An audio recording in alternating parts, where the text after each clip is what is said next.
participating in televised conferences on climate change, etc.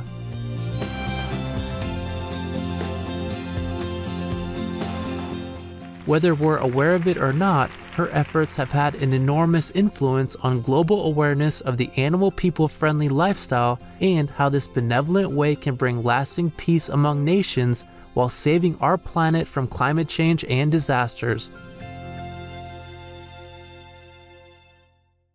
Ready? Vamos.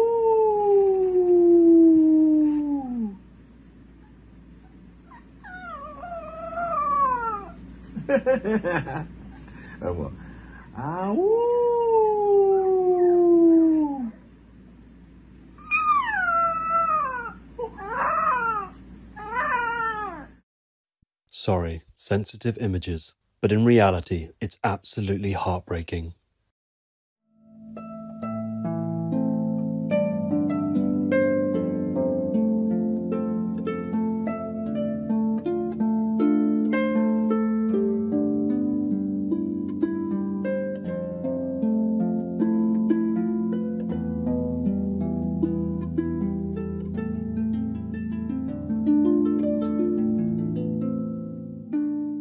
Oh God, my no SIM phone normally is on Supreme Master TV. It's turned to some other channel. I have to go and turn it off or change it back to Supreme Master TV. I'll come back. Don't worry about me. That was just Supreme Master Television suddenly changed to another channel somewhere. I turned it off already. I put it outside. I have a table outside. I can't cook in the tent, of course. I cook outside in the open. Yeah, a little bit of cooking. But I'm planning, maybe it's too much trouble, so I just won't cook anymore. Just eat whatever, you know? Bread and raw vegetables, the no pain fruit should be okay also. I do whatever I can in my situation everywhere I go. You can't just always have everything. But don't worry about me. I live, okay? I live. Millions of people would be grateful to have what I have. So I am deeply grateful to God, to heavens, or the angels, or the protectors for sustaining me thus far, protecting me, and keeping me safe. Please, if you believe, thank them also for our lives and for me as well. And you know, by the way, if you live in the wilderness, it's very easy to make your own furniture. If you have some metal wire or string, you can bind those dry wood sticks together and make a table in no time. It's very enjoyable to have such a table. If you have to go and live alone, it's very inconvenient in many ways. You just bring a big Swiss knife and a small roll of metal wire.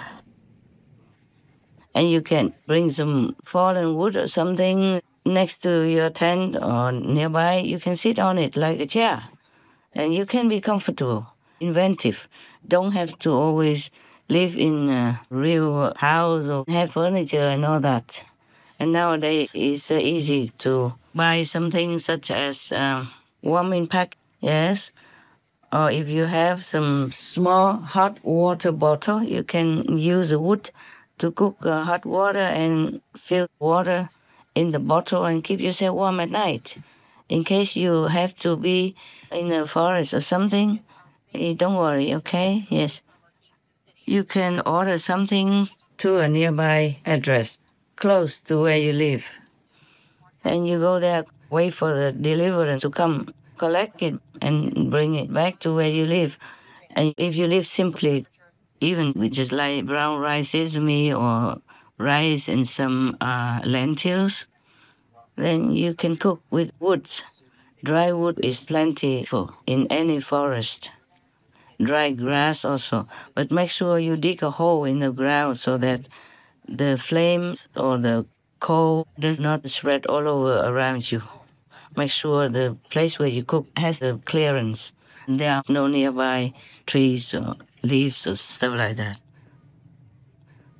And if you want to dig a hole, you can use a sharp piece of stone or wood, a piece of wood that has some sharp ends or something that broken from the tree.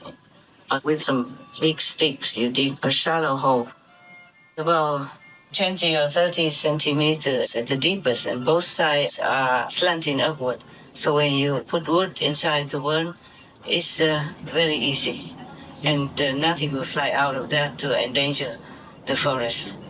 But that has to be clear, the bigger the better. 5 meter radius clear, okay? And you bring a lighter, yes, of course. If you dig a hole in the soil, you know, the way I told you, a V shape, the two ends are up and the deep end is in the ground. Then you can put a little light pot on it. You can cook water, yeah, and anything you want to cook. 1 or 2 very light pots. Those are in the spot shop they sell for picnics, camping, yeah. Make your life simple, then you can survive. But it's good that you live in a safe place, you know, in a house and somewhere near the city, easier for you. So you don't have to walk far to drag your food back home, because in the wilderness it's difficult to get a taxi, you know. You don't have an address, so you have a nearest possible address, maybe even a gas station or something, and you order your food to there, or you buy food there, or ask them to help you to buy simple food that you need, and then you bring it, you walk home. You walk to where you camp, where your tent is. It's also convenient. Walking is also good for you anyway, yeah? And if you walk, you can go in the shop like that, you can wear your mask, and people don't really recognize you. Just live according to the situation, and you will survive.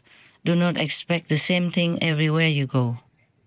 A new house or new village is also different from your old house and your old city or old village. Not to talk about in the wilderness, it's of course different. So you have to use your IQ.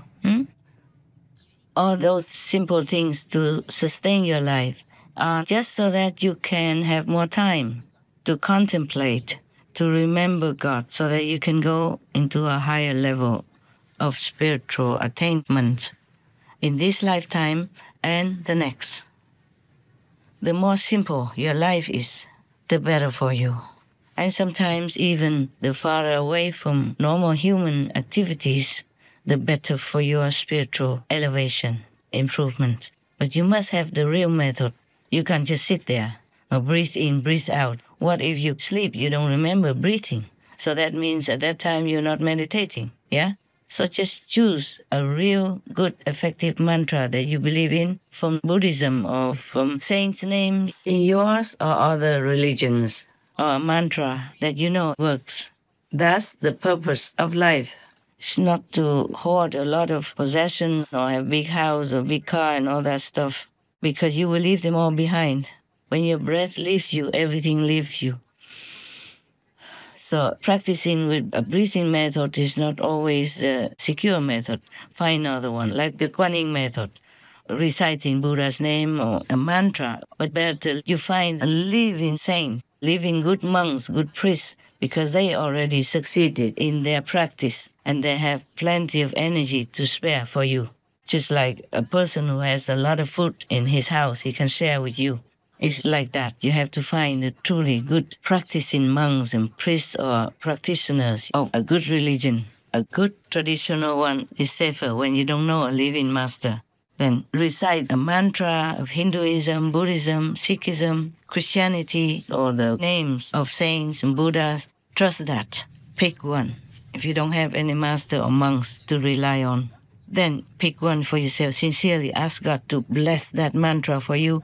Bless the name of the saints for you. Bless the name of that Buddha for you. And continue to recite that all the time, anytime, until even when you sleep, you do it subconsciously. In the Kuan Yin method, sometimes we wake up and then we realize that we are in the middle of reciting the 5 holy names. And in the middle of just waking up from samadhi, because the inner heavenly light is still flashing around you, and then disappears when you truly are out of samadhi, out of that meditation samadhi, and back into real physical life. Sometimes not. Sometimes it lingers a long, long time. Sometimes all day, all night you see in the heavenly light. But it depends on your concentration, okay? Now, if everything is too difficult for you, just recite the names of the Buddhas. Or trust in Lord Jesus Christ, okay? Yes. And trust the names of the saints in your religion. Be vegan and keep peace. When you begin to, you turn now and recite the holy names of the saints, of the Buddhas, and all the mantras from the Buddhas, then please be vegan, please. Because if you are vegan, then you are more connected with life, not with death, not with killing. Killing karma is very, very heavy. And even if you recite sincerely, but you don't have enough time to build up this holy and uplifting energy, then it's very difficult to use meager energy to reach a high land, higher realm of the Buddhas and saints. Thus you have to be vegan for yourself, not just because of compassion for the suffering of the animal people, but for yourself, so that you don't connect with this heavy, dragging, burdensome karma of killing, which will drown you, degrade you, and drag you down to a lower existence or hell. I hope it's logical enough for you. Because if you just cut some leaves from plants or trees to eat, then the leaves will grow again. They have seeds, and can grow again. Very simple. Just put it in the ground and the vegetable will grow. See, it's life. It's a symbol of life. You put a seed and it grows. Even if you cut some of the branches of the vegetable, you can use that branch to grow. Most of them are like that. So it's life. It's not killing, not death.